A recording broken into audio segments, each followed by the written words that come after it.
All right. So thank you all for being here. Just by way of introduction, my name is Evan Doan. I'm the Associate Director for the Utah Support Advocates for Recovery Awareness, USARA. I'm also on the Board of Directors for the National Advocacy Organization Faces and Voices of Recovery.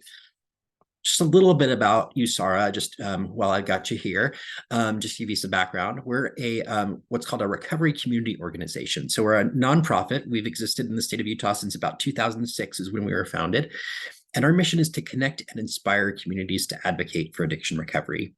We really envision a Utah where recovery community and connection are recognized as the most valuable assets for people to recover from addiction.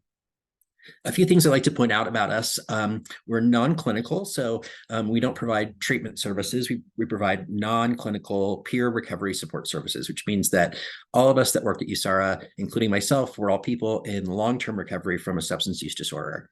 And we use that experience, that lived experience, to help other people find a pathway of recovery that has meaning and purpose to them in their lives. Second, we celebrate all pathways to recovery. So we don't endorse or oppose any one way of getting better. We know that there's lots of ways that people recover from addiction. And so we want to make sure that people are going to find what's going to work for them. And then third, all of our services are provided at no cost. So we never, charge anyone any money for the services we provide or deal with insurance or anything like that. People can just walk in our doors and get some support right away. We've got 5 recovery community centers across the state of Utah. So there's currently one in Salt Lake, Ogden, Price, St. George, Moab, and I think that's it. Yeah. So, with hopefully more to come soon. So, feel free to at the end of the presentation today ask any questions that you might have about USARA as well. All right. So I want to just talk a little bit about what kind of gets us inspired as recovery advocates. And the picture of the woman on the left, that's a picture of Marty Mann. She was one of the first women to get sober in Alcoholics Anonymous in the 1930s. And she went on to found the National Committee on Education for Alcoholism and started doing very, very early advocacy work around addiction, specifically alcoholism in the United States. In fact, the founders of Alcoholics Anonymous, Dr. Bill and Dr. Bob, were on her founding board of directors. And so from the very early days of Alcoholics Anonymous, advocacy was part of what they were doing to try to change the conversations that were happening around addiction in the United States. On the right there, you see this phrase that we borrow from the National Disability Rights Movement, nothing about us without us. So if you're going to be having a conversation about someone like me should be at that table. Like if you're going to be making choices about how people, with addiction are going to be treated in the United States, people with addiction should be consulted on those issues. So USARA as an organization has been leading the way in Utah for advocacy around substance use disorders in our state for many years now. And then the picture on the bottom right there is a picture from the 1980s in the AIDS movement that says, "Ignorance is fear and silence is death." And I think that's, it's very similar to what we're experiencing today around the overdose epidemic in the United States, that when people are not aware of these issues, there's a lot of fear. And then if we're not talking about them, more people die. So I want to talk a little bit about some polling that was done of just the American public a few years ago about addiction. So that poll found that a majority of Americans, so 63%, have been affected by addiction. A majority, also 67%, believe that there's a stigma towards people in recovery. And 74% say that attitudes and policies must change. So I think that kind of sets the stage for this conversation today, that we're really in a place in our country where we're making moves on the stigma that surrounds substance use disorders and addiction. And of course, there's always more work to be done, and we're continuing to push that envelope forward. But I think that we've got some good, strong support behind us. Most people know someone that has a substance use disorder or know someone in recovery, and they want to help that person get better. So if we're going to start, want to continue to try to change the conversations that happen around addiction in the United States and in Utah, we want to change the words that we're using. I love this quote on the right. It says, "Words are important. If you want to care for something, you call it a flower. If you want to kill something, you call it a weed." The language that we use influences and reflects our policies and approaches to addiction, and different terms convey different meanings and can affect, our perceptions about cause and controllability, punishment or treatment. It can also implicitly affect judgment that perpetuates stigma and discrimination against addicted individuals. I want to add here that this is not about, a right and wrong way of talking about things. There's no right or wrong. There's just, what's effective in any given setting. The language that I use, the words that I use are going to shift and change depending upon context. And so when I'm in certain situations, I might call myself, I might introduce myself as, hi, I'm Evan, I'm an alcoholic. But when I'm talking in public policy settings or to the general public, I try to use less stigmatizing language and say, hi, I'm Evan, I'm a person in long-term recovery from a substance use disorder. So we'll get into some of those language shifts here in just a second. Just briefly, since I think that we're all pretty familiar with stigma and what stigma is and how it works in our world, but stigma robs people of rightful life opportunities. It interacts with illness and exposes people to distorted experiences with the criminal and mental health and medical treatment settings, and it leads healthcare systems to withhold appropriate services. So anything that we can do to reduce stigma as it relates to mental health and substance use disorders goes a long way in helping people get better. So the first concept I want to introduce today is person first language, right? And so the most respectful way about talking about any group of people is as people. And so and when I say that, I mean actually using the word person or people. We do a lot in our society to dehumanize people by using terms to refer to them that don't maybe rob them of their humanity, right?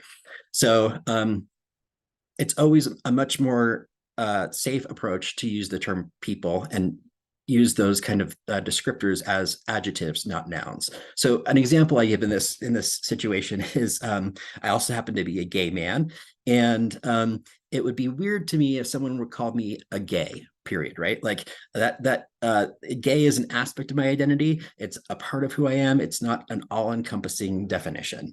And so we want to make sure that we're using similar kinds of shifts in language when we're talking about any group of people. So for example, rather than referring to people as clients or patients or consumers, it's the people in our program, the folks that we work with, the people we serve. It's much more inclusive and less stigmatizing. It doesn't other those groups of people. Also, instead of referring to people as an addict or an alcoholic, you could say that they're a person with a substance use disorder, or they're a person in recovery from a substance use disorder. And it puts that person first and avoids defining that person by their disease or their condition. We also see this come up when talking about people experiencing homelessness. Oftentimes you hear people refer to the homeless, but again, they're people, right? And so we want to talk about people as people. So, people experiencing homelessness, people experiencing housing insecurity, people that are unsheltered. It also focuses on the temporary nature of that condition. The same can be said of other kinds of behavioral health diagnoses, right? So instead of saying like she's a borderline or he's a schizophrenic, you could say she is a person that lives with borderline personality disorder, or he's a person that has schizophrenia. Again, it just nails that down to be an aspect of that person's identity and not an all-encompassing label or definition of who they are as a person. So I want to introduce a research study that was done a few years back, comparing the use of two terms. So they took a group of well-educated doctorate level clinicians, and they divided them in two groups. And they had one group read a paragraph about a person in which that person was referred to as a substance abuser, ABUSER. The other half of that group of doctors read that same paragraph, but instead of saying substance abuser, it said a person having a substance use disorder. So that was the only change they made in this paragraph about a person. Then they asked these doctors, these clinicians, what they thought about that person and what they thought should be done with that person. And what's interesting is what they found is what they used when they used the term substance abuse, ABUSE. These doctors were way more likely to say that that person was in need of punishment, that they were a social threat, and they were to blame for their condition, and it was a problem of self-regulation. But when they shifted that term to just be substance use disorder, the doctors found that those people were way more in need of treatment, and they weren't necessarily to blame for what was happening in their lives or for their condition. So just by making that little shift in language, it had profound effects on how even well-trained clinicians thought a person should be dealt with. I also want to add here that there's been additional research that has shown that of mental health and substance use diagnoses, substance use disorders are the most stigmatized conditions that exist. And so there's still a lot of, we've still got a lot of work to do in this arena to help people with substance use disorders realize that these are chronic but manageable conditions, that they're a brain disorder, and that there's hope and help out there for people to recover from addiction. So a few other kinds of shifts in vocabulary I want to introduce today. So instead of, the first one there is, instead of substance abuse, the one we just talked about, substance use disorder or addiction, more kind of colloquially, is a better term. By the way, you can find a whole list of these kinds of shifts in vocabulary on the Addictionary.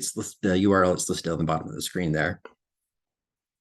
Instead of talking about people as untreated addicts or alcoholics, they're individuals not yet in recovery. Instead of saying a drug of choice or drug of abuse, you could talk about a drug of use or a substance abuse.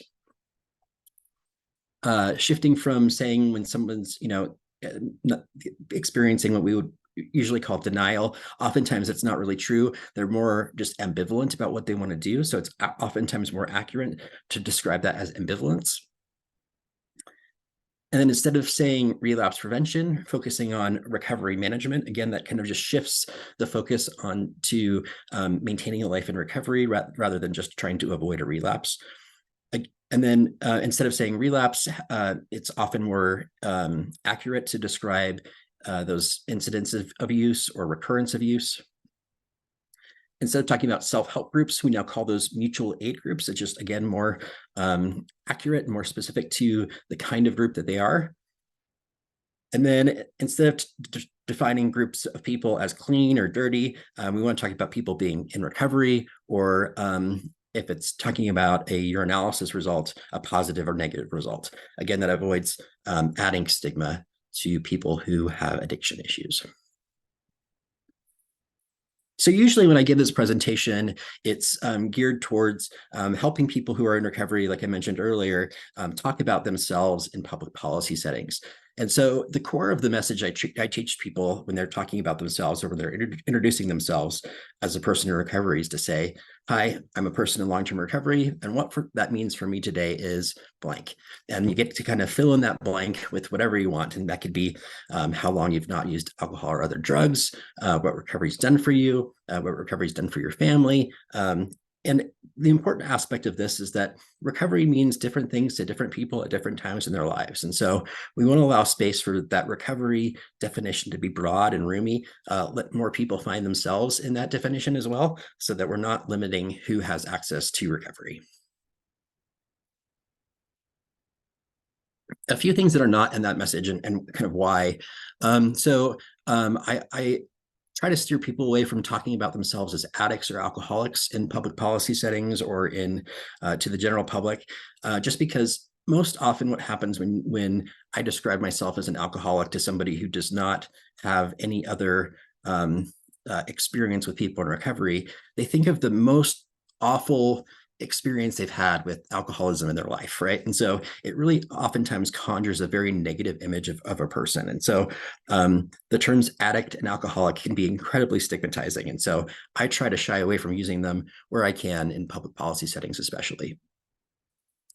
Second, I don't talk as a person in recovery. I don't talk about how addiction is a disease necessarily. I don't try to make that argument. And the reason I don't do that is because there are tons of people in the world that will make that argument for me. And then those people are doctors and nurses and therapists, clinicians, right? They can talk authoritatively about how addiction is a disease. Whereas when I'm talking about addiction as a disease as a person in recovery, it sounds as though I'm trying to weaken my responsibility for my own condition. I also don't talk publicly about membership in 12-step programs, just to be respectful of the traditions of those programs, and also to not endorse a specific recovery path. I'll talk about myself as a person in recovery. I own my recovery story, but I tend to not disclose what recovery programs I participate in individually. And then finally, I tried to stay away from having a single definition of recovery, because again, recovery means different things to different people at different times in their lives.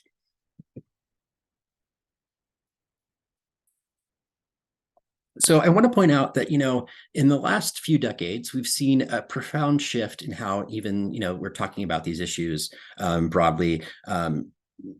And particularly in the media, right? So in the 1980s, I think, if anyone lived through that period of time, we can remember how there was this crack epidemic and crack babies were talked about on the news all the time.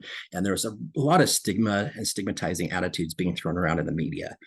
And that's become less and less over time. And, while I'd love to believe it's the work of people like me, I think that really what it's about is that there's a shift in the kind of person that we're talking about. Oftentimes in the 1980s, those stigmatizing labels were used as a proxy to talk about people of color. And nowadays, now that addiction has become more widespread in our communities and it's affecting, middle-class white folks as well, we've shifted how we talk about those issues because of basically racism, right? So I want to just address quickly that recovery from addiction is a social justice issue, and that there's intersectionality between people with substance use disorders and other kinds of marginalized and oppressed identities. Audre Lorde says there's no such thing as a single issue struggle because we do not live single issue lives. So our call to action as an organization is a quote by this gentleman, William White, who's done a lot of research into recovery support. And he says, if you found recovery, consider giving the community your story as an instrument of hope and healing. If you've been blessed by resources that help you find and sustain recovery, then join the fight to expand resources for those still suffering. All right, so I want to open up to questions, comments, any concerns? Evan, thank you so much for sharing your story and these language aids, which are very helpful. First question, what would you say to people who feel like it's hard to communicate respectfully because language guides are always changing?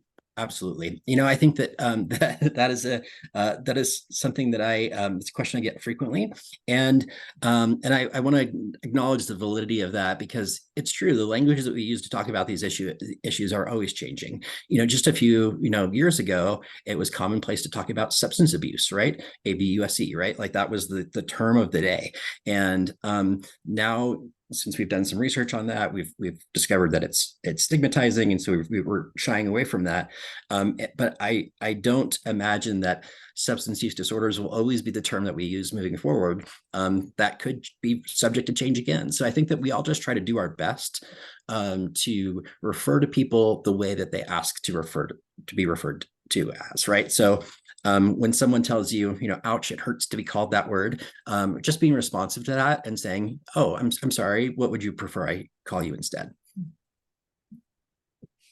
Thanks, Evan. That's really helpful. I think sometimes it can be tricky to know what to do. And For sure. So sometimes you do nothing or, don't know how to change. So thank you. Yep. I'm going to wait a little bit for more questions, but while I wait for additional questions to come in, Evan, is there anything else you want to share about language guides or USARA, or, ways that someone could use this moving forward, or anything else that wasn't covered in your presentation? Definitely. Yeah, I think that just, more broadly, we mentioned at the beginning of the presentation today that we're just coming off of Recovery Month. And I want to say that, this year's Recovery Month, the month of September in Utah, was one of I think the best we've had in my experience. There were over 13 Recovery Day events across the state of Utah. Thousands of people came out and participated in events in their communities. And so we're seeing a lot of shift happening in even local Utah communities around substance use and addiction, and how we support people in recovery from addiction. And so, I think, there's a lot of hope out there, and we're making good progress. And so I think that oftentimes it can be, working in the space can feel, it can feel, it can be tough sometimes, right? And so acknowledging those moments of hope and progress, I think, are really important as well. Thanks, Evan. I think so too. And it's great to hear about how successful Recovery Month was. One more question. How would you suggest starting a conversation with someone who is in recovery when your goal is to be helpful or supportive, but don't know how to start a conversation with them? Yeah. So like if you're trying to help them kind of maybe establish recovery or find recovery. Yeah, exactly. Okay. Yeah, perfect. Yeah, I think that the best thing that we can do is just acknowledge that we're coming from a place of care and concern. I think that's always kind of my starting point when I'm approaching someone, is just really coming from a place of showing that I am invested and that this is a product of my love for you. It's not criticism. It's not me telling you what you need to do. It's just me really just offering myself up as someone who could be helpful in your situation. So oftentimes, I start with, how can I help? And I think that goes a long way to building bridges. Definitely. Thanks, Evan. And what if someone, just a follow-up to that, is very resistant to any help? Yeah, I think that's part of the unfortunate kind of reality of addictions, that oftentimes people are resistant, or they have some ambivalence about what they want to do. And so I think that, just acknowledging that's normal and that's okay. And, offering yourself up as a person who wants to be supportive when they're ready for support, I think can go a long way. So, sometimes, people aren't always going to make changes in our timeline, but generally over the course of time, my experience has been that most people come to the realization that they need to do something different, and they'll reach out for support when they need it. That's really helpful. I'll just remind everyone that the Q&A is open, and Evan is very open to questions about USARA or recovery support, Recovery Month, language guides, anything on that topic. So if you have a question, please post it in the Q&A. We'll wait a few more minutes, but I'll just say thanks again, Evan. This was really helpful, and I'm looking forward to sharing this with the people who could not attend today. Absolutely. And yeah, if anyone has any questions moving forward or would like to talk to me offline, I put my contact information up on the screen so that people can reach out to me individually. I'm always happy to talk about this stuff. I know that, this language can be daunting, right? Question from Aaron, I see in the Q&A, what's the community acceptance around harm reduction? And I think that is it's a great question to ask. And I think that we've made a lot of progress in harm reduction, specifically in the state of Utah. And, Utah is kind of seen as a relatively, or probably pretty strongly conservative place, but because of how addiction's been impacting our communities, I think that legislators have been much more interested in seeing, effective interventions that actually work for people. And so a lot of those are harm reduction based. And so for those of those of you that are not familiar with harm reduction is the principle that with any behavior, there are certain risks involved, and harm reduction is about reducing those risks without necessarily abstaining from the behavior. We all engage in harm reduction all the time. So one of the ways we do that is when I get into a car to drive a car, I wear a seatbelt because I know that there are inherent risks involved in driving a car, and a seatbelt helps me reduce those risks without while still being able to drive. And so we also see that more commonly used in safer sex practices like condoms and birth control, and then it's also been applied to various substance use populations as well. So those are things like providing sterile and clean syringes for people to use so they're not spreading disease, or having naloxone available so that if someone has an overdose event, they have the necessary intervention to survive that overdose. So I think that we've made a lot of progress in that space out of necessity, out of desperation, if nothing else, just because I think that our our society has come to this place where, I think something like 1 in 10 American families now has said that they've lost a family member to overdose. And so we've really been, kind of crushed into this place where people are willing to try anything that works, and harm reduction works. And so I think that we're making a lot of progress in that arena. Thanks, Evan, and thank you, Aaron, for that question. Any other questions? Feel free again to post them in the Q&A. We'll wait another minute or so. Don't want to cut anyone off. So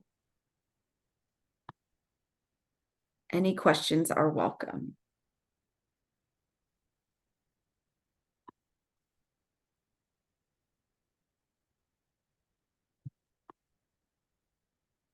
Evan, while we wait, one question I have is, you say, USARA specifically doesn't promote one recovery method over another. Is there a way that you kind of help people become aware of different options and what might be a best fit, and how that process looks? Absolutely. That's a great question. So, I think that we're in today's world, there's a lot of options for people to get, support in their community around recovery from substance use disorder. And so, there was a time 100 years ago when, 12-step groups were the only groups in town, but now there's a lot of different kinds of community support. And so what we do at USARA as best we can is try to introduce people to different avenues of support that they might find helpful in their lives. And so some of those are things like there's like SMART recovery, which is more kind of cognitive behavioral based, or recovery Dharma, which is a Buddhist kind of approach to recovery from addiction, or there's fitness-based recovery groups like Fit to Recover, Addict to Athlete, or Warrior Strength. There's lots of different kinds of community support organizations that exist now that are different than just 12-step groups. So if someone, doesn't jive with 12-step groups, which is, they're not always the best fit for everybody, there's plenty of other options for people these days. And so we really just kind of try to get people to engage in whatever is going to work for them, and what's going to be, have, meaning and purpose for them in their lives in the long haul. Thanks, Evan. I think at this point, there might not be any more questions, but your presentation was very helpful and informative. And I look forward to sharing it, and I appreciate you sharing your contact info for future questions and conversations offline. So thank you again so much, Evan, and thank you so much to everyone who attended today. Thanks, everybody.